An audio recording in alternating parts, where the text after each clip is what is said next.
You cannot say you love your child, most especially your female child, and not watch today's program to the end.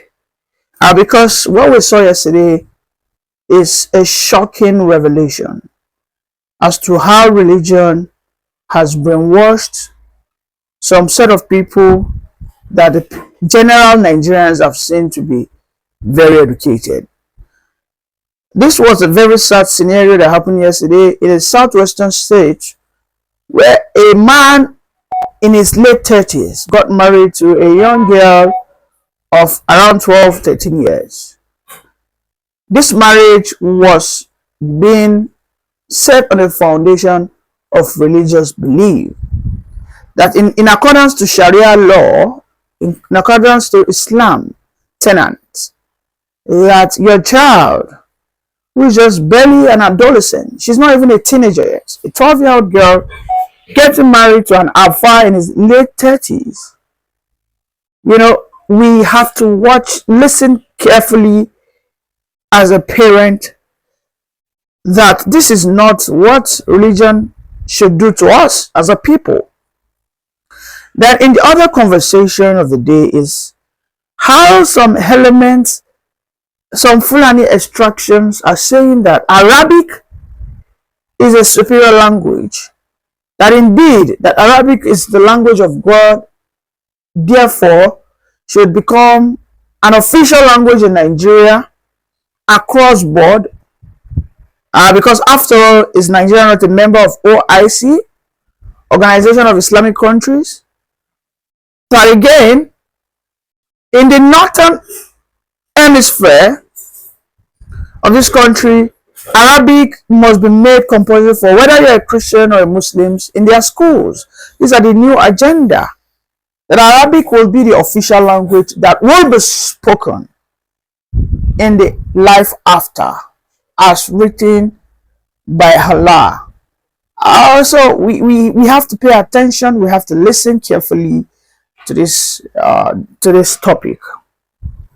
So, regarding this issue of getting your child married to a way older person, a person that is at least 25 years older than her, if that girl was above 18 years, I don't think any of us will have issue with that.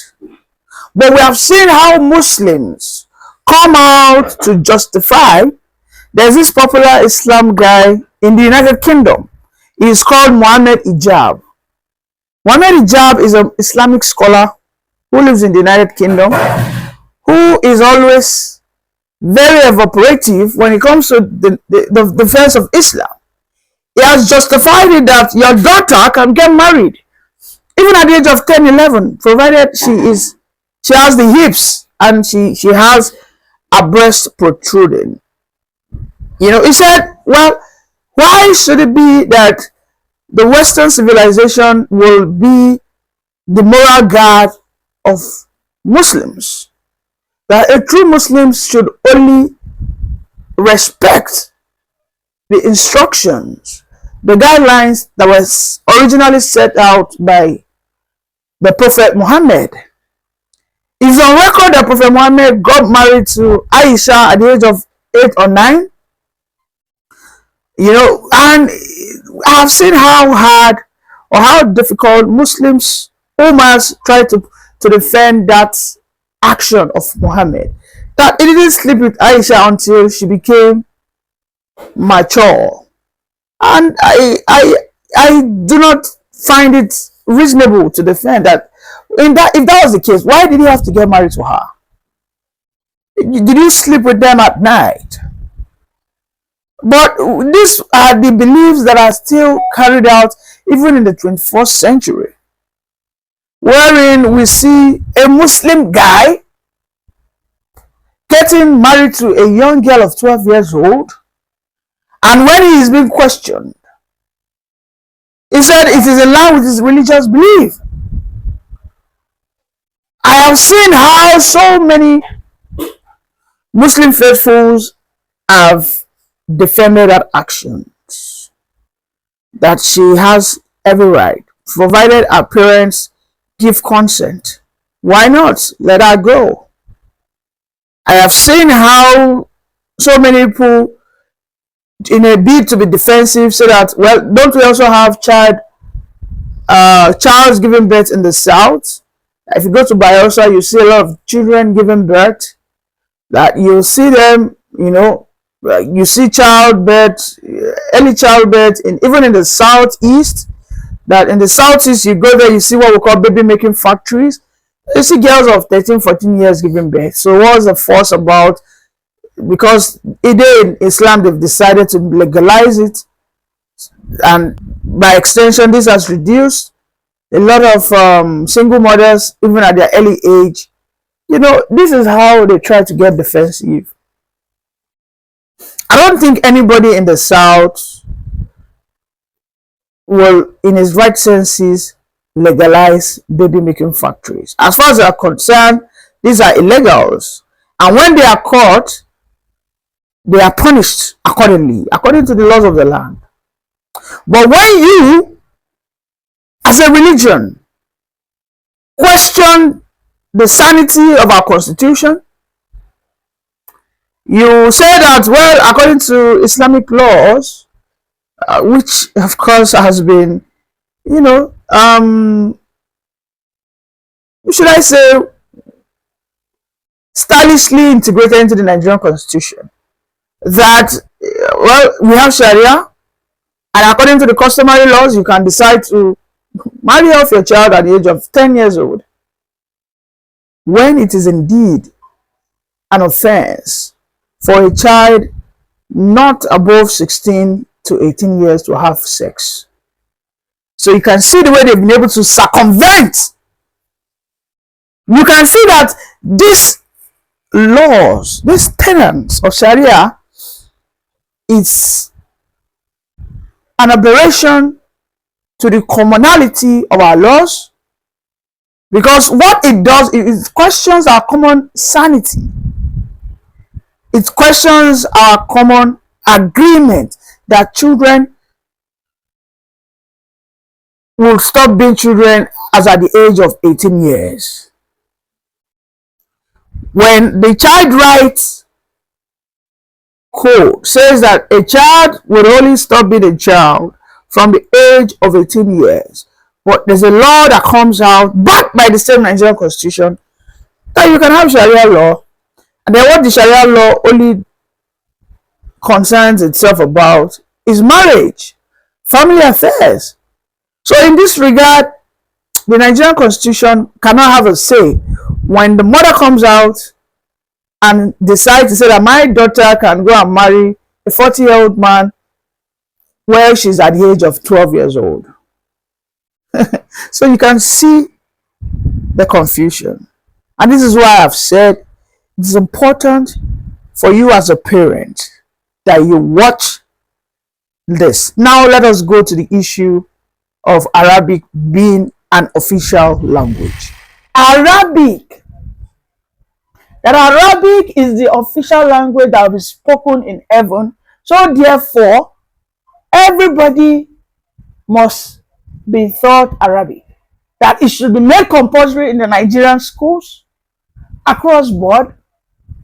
That is like as we have biology now, that Arabic should be made compulsory because it is the official language. Then these elements who are, this northern extraction, from this northern extraction, said that language like Yoruba, Igbos are inferior.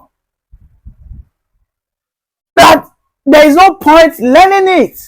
That if you learn it, fine for ethnic benefit, but for heavenly benefit, you need to learn, accept, and adopt Arabic. That this, as written in the Hadith or Quran, will be the official language. That it is indeed the language of God, of Allah. You see, these are what they sold to the Hausa people. And this is why when Hausa person gives birth, the first school he wants his child to go is the Islamia. In Yoruba, we call it Ile Ikeu, where they learn Arabic, the Quranic or the Arabic school. These were the things they used to hold down the progress of the Hausa people. They tie them down. As at 3, 4 years old, when your child is supposed to be in primary one, hereabout, you know, your child will still be attending the Islamia school, learning Ali Batiaba. So he will probably learn that for a year or 4 years, thereabout. And by the time your child is, let's say 6, that is when they want to say, go to nursery 1. It is why you see, they say that the South is ahead of them in education. They'll come out and tell you that, no, you people have to wait for us. So, on an annual basis, when the Southern universities, who are usually Southerners, by the way, when those ones are producing graduates in the engineering department, in the science and technology, the medical sector and all that, if those Southern universities are producing, for instance, 1,000 per year, the Northern universities will be producing 1,000 students in 4 years. You can see how backward. And you know what brought that retrogression? What is bringing that slow pace of producing graduates is because they believe that you need to go and study the Arabic first. Then when you now have the full knowledge, then before you now go and attend the Western education. And this is why we said, let us stop the confusion, guys. If you know you want to have your official language in the north, excluding the middle belt, in the north, that 9, 10 states of the north, you want to have your official language to be Arabic.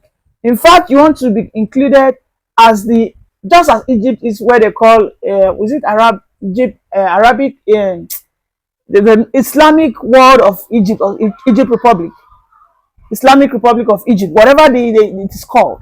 If you in the north want to be seen as maybe Islamic Northern Nigeria, or whatever name you guys want to call it, or maybe Islamic Republic of Arewas, or whatever you guys want to call it, this is why we in the south have begged you guys.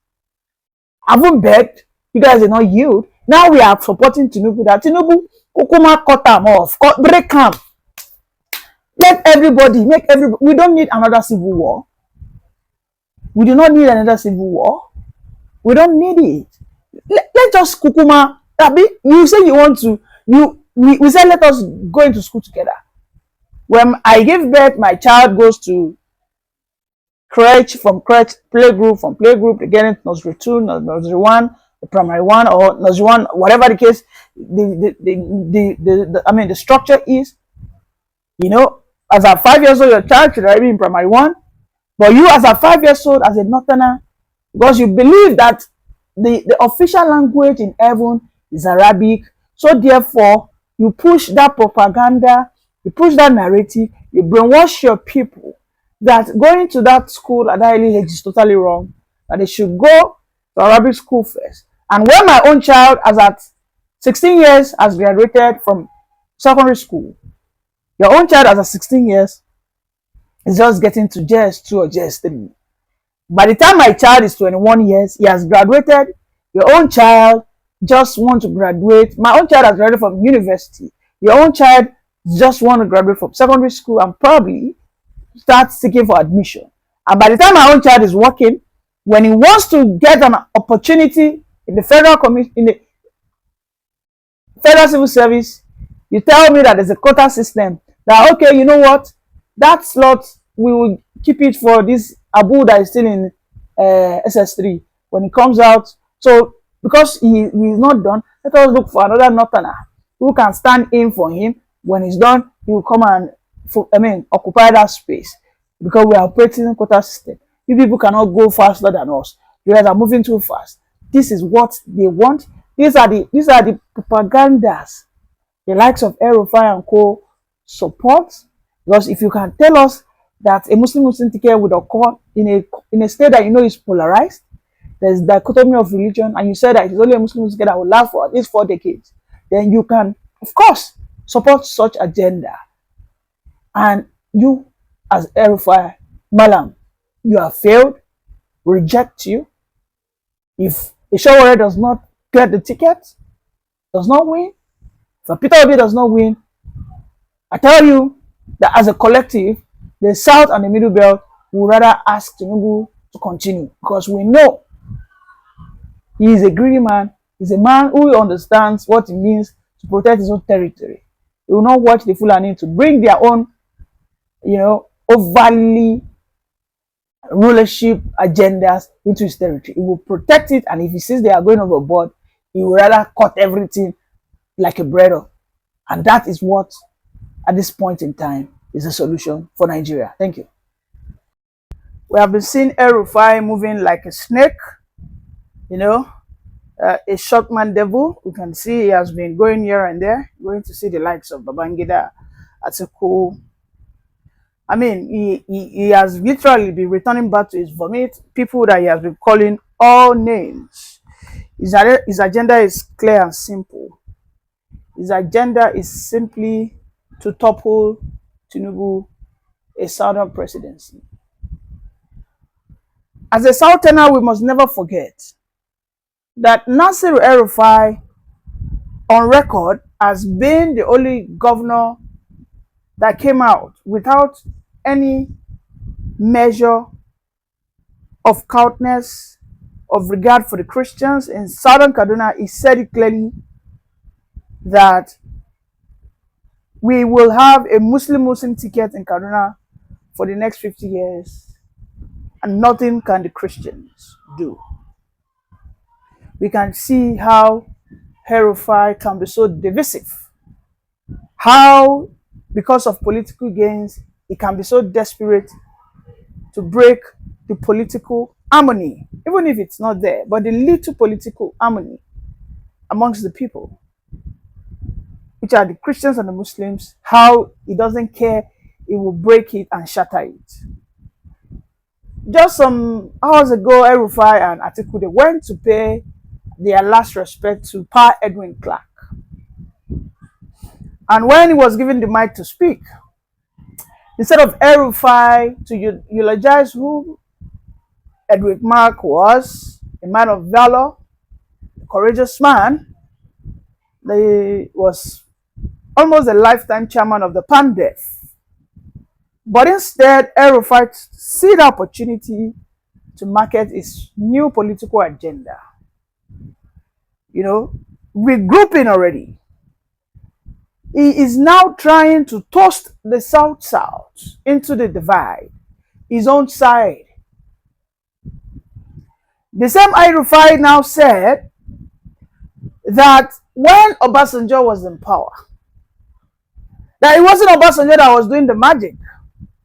That in fact, it wasn't the Okonjo-Iwealas, that it was Atiku who was pushing those economic policies that brought about the economic prosperity that we, experienced under the 8 years of Obasanjo.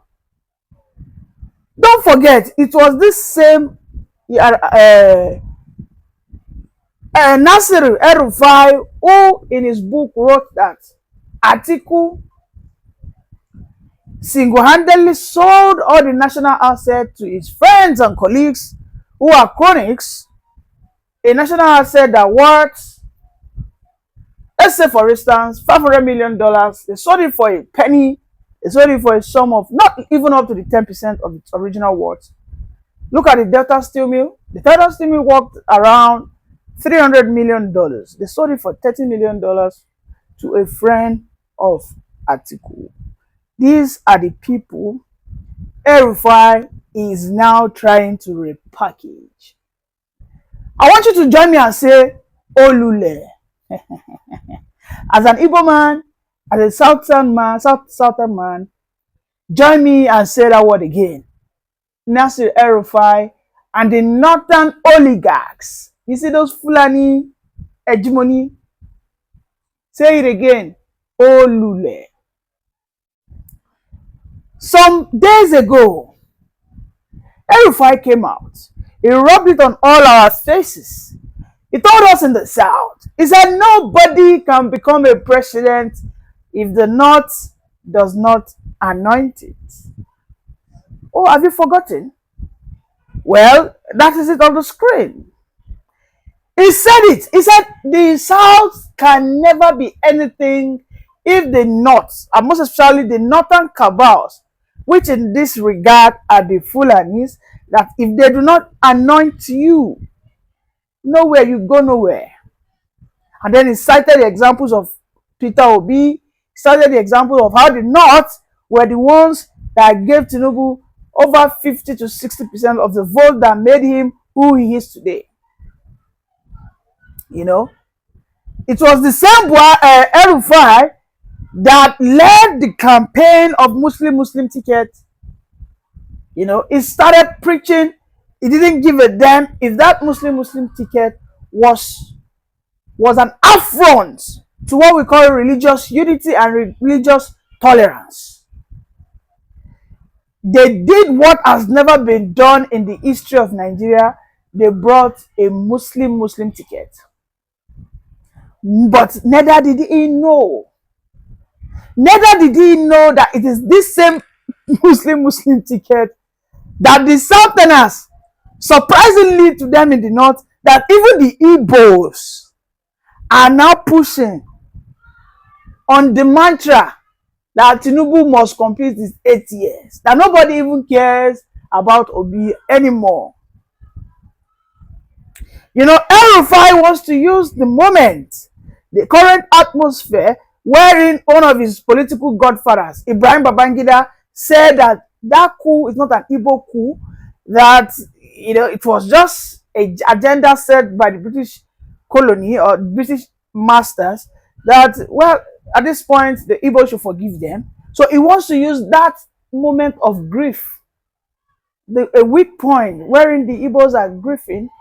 He wants to come in and enter them, wherein they could tell them, okay, you know what, let us work together. You guys will now have the opportunity to have a vice president. The first ever vice president since we started the Fourth Republic, who will be an Igbo man. You know, let us work together. He's trying to sell that snake oil. Because everybody is a snake salesman. Snake oil is snake salesman. But he must understand that everybody eye don't open. I don't think El-Rufai looks his back when he walks.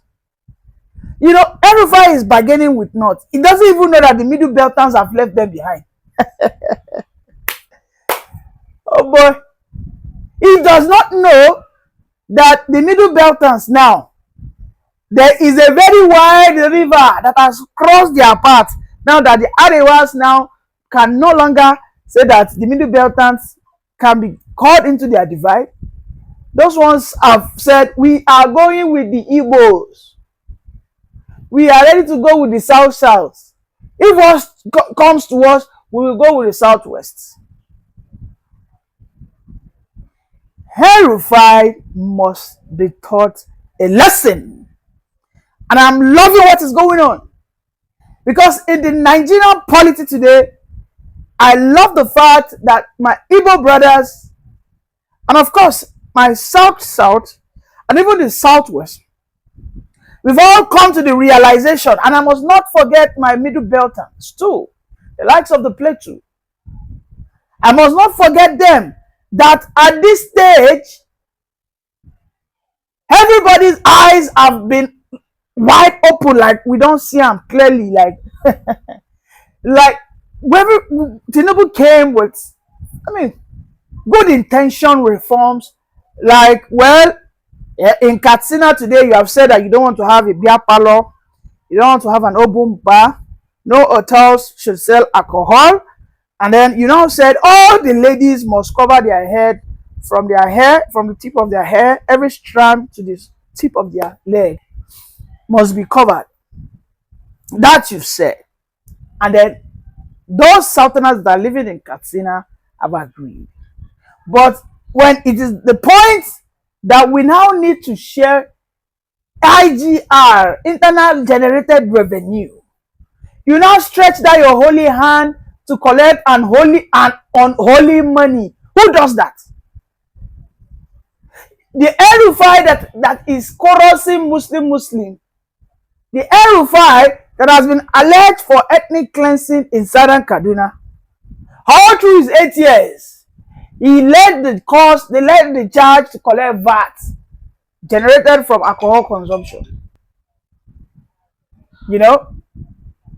So you cannot think of yourself as a god. Oh, but because if you think of yourself as a god, as a all in all, as the alpha and omega of the Nigerian politics, you believe that without you guys, nobody can become the president. So I think it's an affront. I think it is counterintuitive. I think it is ridiculous of you to come to South, right? Seeking for votes and collaboration that you guys need to unseat Tinubu. At this stage, we say Tinubu continue. Yeah, because we love the way Tinubu has been pressing your neck. Yes, because beyond Babangida, I think you want to become the next evil genius. You know, because you have a knack for pushing some political rhetorics that divide people. I mean, El-Rufai. There are so many of your records that have shown that he is too intensely divisive. You went on record, you neglected, you called the Southern Christians charlatans, non-existent. You said their impact in the Kaduna politics is non-essential, that is inconsequential, that they do not matter in the scheme of things, that the Kaduna will experience a Muslim ticket for almost 4 decades. And yet today, right, you now, as a follow-up to that fact, you said that the South can never produce a president if you people in the North do not support them. But some hours ago now, you you have now gone to the same Southerners, Southeasterners. You carried an article that you have called all names in the past, selling a snake oil to them and us. That let us kick Tinubu out. Kick him to where? I ask again, kick him to where? Well, you might succeed in convincing the core Northerners who believe that you are one of the best administrators from the North, whereby you can decide to, whip up religious sentiments. You might decide to convince the core Northerners, the likes of Zamfara, Katsina, even Northern Kaduna. But guess what? You cannot convince the Middle Belt, because the Middle Belt are not with you guys. The Middle Belt have come out to issue that word of departure, to issue that statement of separation,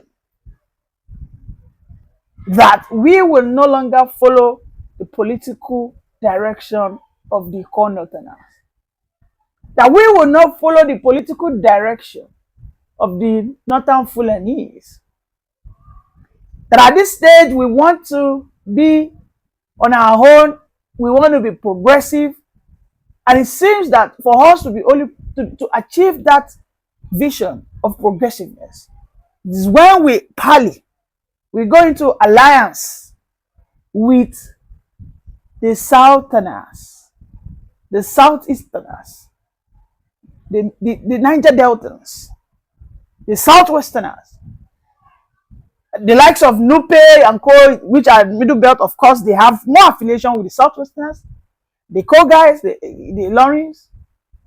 Then when you talk about the Igala, the Benues, those guys, yes, they see themselves that they are closely related, the Lafias. Then some people in Plateau, they believe that they have that cultural affinity, similarity with those in the South. That again, in the South, they can practice their religion and be at peace with people.